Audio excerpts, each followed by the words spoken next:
اللهم صل على سيدنا مولانا محمد طب القلوب ودوائها وعافية الأبدان وشفائها ونور الأبصار وضيائها وعلى آله وصحبه وبارك وسلم صلاة وسلام عليك يا رسول الله صلی اللہ تعالی علیہ وسلم۔ محبان محترم، گزشتہ درس میں تیمم کے مسائل پر سیر حاصل گفتگو ہوئی کہ کن کن چیزوں سے تیمم کرنا جائز ہے اور کن چیزوں سے تیمم کرنا جائز نہیں۔ آج کے اس فقہی مسائل میں ہم ان چیزوں کا ذکر کریں گے، ان مسائل کا کہ تیمم کن چیزوں سے ٹوٹتا ہے۔ تو یاد رہے کہ جن چیزوں سے وضو ٹوٹتا ہے یا غسل واجب ہوتا ہے ان سے تیمم بھی جاتا رہے گا۔ تو وہ ساری چیزیں جن سے وضو ٹوٹ جاتا ہے اگر وہ پالی گئیں تو تیمم بھی ٹوٹ جائے گا۔ جن وجوہات سے غسل فرض ہوتا ہے، غسل ٹوٹ جاتا ہے، اس سے بھی تیمم جاتا رہے گا۔ البتہ ایک اور چیز ہے کہ پانی پر قادر ہونے سے بھی تیمم ٹوٹ جائے گا، کیونکہ تیمم تو مشروع ہی ہوا ہے، جائز ہی ہوا ہے پانی پر قدرت نہ ہونے کی وجہ سے، اور جیسے ہی بندہ پانی پر قادر ہوا تیمم ٹوٹ جائے گا، کیونکہ تیمم یہ وضو کا بدل ہے۔ جب اصل آ گیا تو اب تیمم کی اجازت نہیں ہے، آسان لفظوں میں سمجھیں۔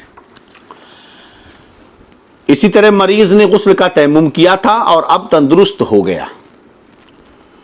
کہ غسل کرنے سے نقصان نہ پہنچے گا تو تیمم چلا جائے گا، ٹوٹ جائے گا۔ آدمی بیمار تھا، پانی استعمال کرتا تو مرض بڑھ جاتا یا جان جانے کا ڈر یا کسی عضو کے برباد ہو جانے کا ڈر ہوتا پانی کے استعمال سے، تو اب حکم یہ تھا کہ وہ تیمم کر لے، لیکن اب ٹھیک ہو گیا، پانی استعمال کرنے میں کوئی نقصان نہیں، تو اب اس کا تیمم خود بخود ٹوٹ گیا، کیونکہ اب وہ پانی پر قادر ہو چکا ہے۔ کسی نے غسل اور وضو دونوں کے لیے ایک ہی تیمم کیا تھا، پھر وضو توڑنے والی کوئی چیز پائی گئی یا اتنا پانی پایا کہ جس سے صرف وضو کر سکتا ہے، یا بیمار تھا اب اتنا تندرست ہو گیا کہ وضو نقصان نہ کرے گا اور غسل سے نقصان ہوگا، تو صرف وضو کے حق میں تیمم چلا گیا، جاتا رہا، ٹوٹ گیا، غسل کے حق میں باقی ہے، یعنی اب بھی وہ ناپاک نہ کہلائے گا، پاک کہلائے گا تیمم کی وجہ سے۔ البتہ اس کا وضو ٹوٹ گیا ہے، اب پانی سے وضو کرے یا ناقص وضو پانے کی وجہ سے پھر سے وہ تیمم وضو کا کرے دوبارہ۔ جس حالت میں تیمم ناجائز تھا اگر وہ بعد تیمم پائی گئی تو تیمم ٹوٹ گیا۔ جیسے تیمم والے کا ایسی جگہ گزر ہوا کہ وہاں سے 1 میل کے اندر پانی ہے تو تیمم جاتا رہا، چاہے پانی کے پاس پہنچے چاہے نہ پہنچے۔ اگر ایسی جگہ وہ پہنچا کہ وہاں 1 میل کے اندر پانی موجود ہے اور وہ پہلے سے، مثلا زید ایک آدمی ہے، وہ ایک جگہ تھا جہاں 1 میل کی دوری پر کہیں پانی نہیں تھا، وہ پانی پر قادر نہیں تھا، اس نے وضو تیمم کر لیا۔ اس کے بعد اس نے سفر شروع کیا اور ایسی جگہ پہنچا جہاں 1 میل کے اندر پانی ہے، تو اب اس کا تیمم ٹوٹ گیا۔ اتنا پانی ملا کہ وضو کے لیے کافی نہیں، یعنی 1 مرتبہ منہ اور 1 مرتبہ دونوں ہاتھ پاؤں نہیں دھو سکتا، تو اس صورت میں وضو کا تیمم نہیں ٹوٹے گا۔ اور اگر ایک مرتبہ دھو سکتا ہے تو جاتا رہا کہ کم سے کم ہر عضو پر 1 بار پانی بہانا فرض ہے، تو چونکہ اگر اتنا پانی ہے کہ ہر عضو کو 1 بار دھل سکتا ہے تو وضو ٹوٹ جائے، تیمم ٹوٹ جائے گا۔ یوں ہی غسل کے تیمم کرنے والے کو اتنا پانی ملا جس سے غسل نہیں ہو سکتا تو تیمم نہیں ٹوٹے گا۔ ایسی جگہ گزرا کہ وہاں سے پانی قریب ہے مگر پانی کے پاس شیر یا سانپ یا دشمن ہے جس سے جان یا مال یا آبرو کا صحیح اندیشہ ہے، صحیح اندیشہ ہونا چاہیے، گمان نہیں، صحیح اندیشہ، یا قافلہ انتظار نہ کرے گا اور نظروں سے غائب ہو جائے گا، یا سواری سے اتر نہیں سکتا جیسے ریل یا گھوڑا کہ اس کے روکے نہیں رکتا، یا گھوڑا ایسا کہ اترنے تو دے گا مگر پھر چڑھنے نہ دے گا، یا اتنا کمزور ہے کہ پھر چڑھ نہ سکے گا، یا کنویں میں پانی ہے اور اس کے پاس ڈول یا رسی نہیں تو ان صورتوں میں تیمم نہیں ٹوٹے گا. یہ جتنی صورتیں ہیں ان ساری صورتوں میں تیمم اس کا نہیں ٹوٹے گا. پانی کے پاس اب ایک صورت یہ ہوئی کہ وہ سفر کر رہا تھا, پانی کے پاس سے سوتا ہوا گزرا, تو چونکہ سونے کی وجہ سے وہ لا علم رہا اور پانی کے استعمال پر قادر نہیں, اس لیے تیمم نہیں ٹوٹے گا.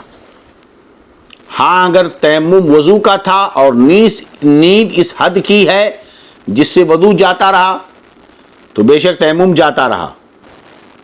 مگر اس وجہ سے نہیں کہ پانی پر گزرا بلکہ اس وجہ سے کہ سو گیا, تو چونکہ سونے سے وضو ٹوٹتا ہے لہذا تیمم بھی ٹوٹ جائے گا. اور اگر اونگتا ہوا پانی پر گزرا اور پانی کی اطلاع ہو گئی تو ٹوٹ گیا, اور اگر پانی کے بارے میں معلوم نہ پڑا تو نہیں ٹوٹا. کبھی کبھی ایسا ہوتا ہے کہ ہم سفر کرتے ہیں, اونگ جیسی نیند آتی ہے, جھپکیاں آتی ہیں, آس پاس کیا ہوا ہم کو پتہ نہیں چلتا. تو اونگنی کی صورت میں تو چونکہ وضو نہیں ٹوٹتا, اور چونکہ آس پاس میں پانی تھا اسے پتہ نہیں چلا, اس لیے اس کا تیمم نہیں ٹوٹا. پانی پر گزرا اور اپنا تیمم یاد نہیں, اسے معلوم نہیں کہ میں تیمم کیا ہوں کہ نہیں, تیمم نہیں کیا ہوں, اسے یاد نہیں ہے تیمم کیا ہوں, پانی پہ گزرا تو چاہے یاد ہو یا نہ ہو بہرحال تیمم ٹوٹ جائے گا. نماز پڑھتے میں گدھے یا کھچر کا جھوٹا پانی دیکھا تو نماز پوری کرے, پھر اس سے وضو کرے, پھر تیمم کرے اور نماز لوٹائے. نماز پڑھ رہا تھا اور دور سے ریت چمکتی ہوئی دکھائی دی اور اسے پانی سمجھ کر ایک قدم بھی چلا, پھر معلوم ہوا ریتا ہے تو نماز فاسد ہو گئی مگر تیمم نہ گیا. ہوتا ہے نا, ریتیلے میدان میں ہو تو اور سمجھ میں آئے گا. آپ روڈ پہ سفر کرتے ہیں, یہ ڈامر کے جو روڈ ہوتے ہیں تارکول کے, جب آپ گاڑیوں سے سفر کرتے ہیں تو آپ کو لگتا ہے کہ روڈ پر پانی ہے. کبھی دیکھا ہے دھوپ ہو تو لگتا ہے کہ روڈ پر پانی ہے, حالانکہ وہ پانی نہیں ہوتا. تو ایسے کبھی کبھی ریت میں بھی دکھائی دیتا ہے, جسے سراب کہتے ہیں, دھوکا. چلیے, چند شخص تیمم کیے ہوئے تھے, کسی نے ان کے پاس ایک وضو کے لائق پانی لا کر کہا جس کا جی چاہے اس سے وضو کر لے, سب کا تیمم چلا جائے گا. اور اگر وہ سب نماز میں تھے تو نماز بھی سب کی گئی. اور اگر یہ کہا کہ تم سب اس سے وضو کر لو تو کسی کا بھی نہ تیمم ٹوٹا, کسی کا بھی تیمم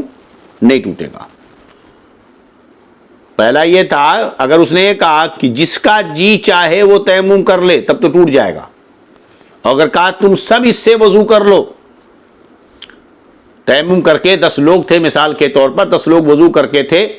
ایک آدمی نے لا کر پانی دیا, ایک آدمی کے وضو کا پانی ہے, اور کہتا ہے کہ تم میں سے جس کا جی چاہے اس سے وضو کر لے, تو اس صورت میں سب کا تیمم ٹوٹ جائے گا. اگر یہ سارے لوگ نماز میں ہوں اور کہا کہ جس کا جی چاہے اس سے وضو کر لے تو سب کی نماز ٹوٹ جائے گی. اور اگر یہ کہا کہ تم سب اس سے وضو کر لو تو کسی کا نہیں ٹوٹے گا, کیونکہ ظاہر سی بات ہے پہلے کیا کہا, تم میں سے جس کا جی چاہے, یعنی وہ کسی ایک کو کہہ رہا ہے, سب کو نہیں کہہ رہا. تم میں سے جس کا جی چاہے, کسی ایک کو کہا اس نے, اور ایک کے لیے چونکہ وہ کافی تھا اتنا پانی, تو اب چونکہ یہ جس کا جی چاہے میں ہر ایک داخل ہے اس لیے ہر ایک کا ٹوٹ گیا. اور دوسری صورت میں تم سب اس سے وضو کر لو, تو ظاہر سی بات ہے وہ پانی سب کے لیے کافی تو نہیں ہے, تو اس لیے کسی کا نہیں ٹوٹا.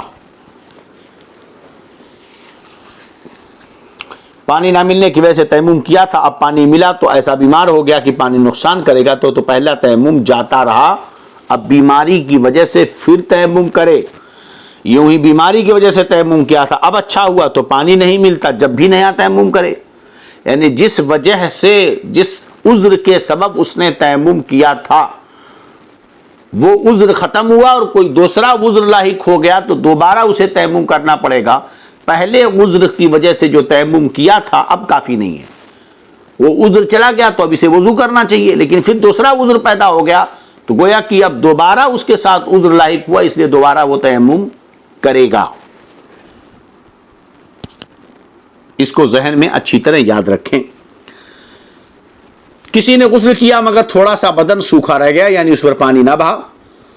اور پانی بھی نہیں کہ اسے دھو لے،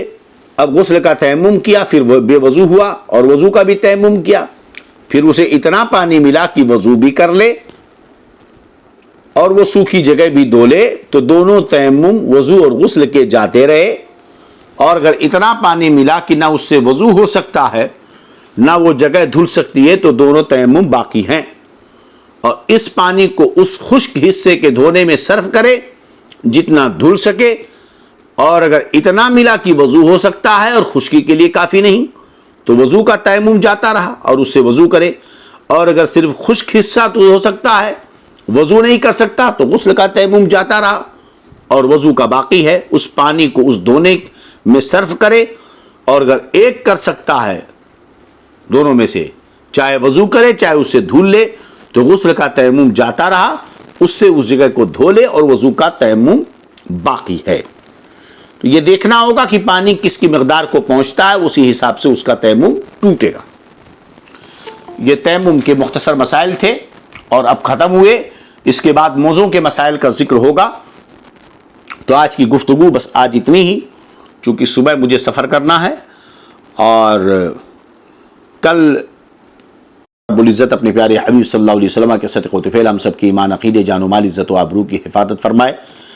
استغفر اللہ استغفر اللہ استغفر اللہ ربی من کل ذنب واتوب الیہ، اشہد ان لا الہ الا اللہ اشہد ان محمدا عبدہ ورسولہ۔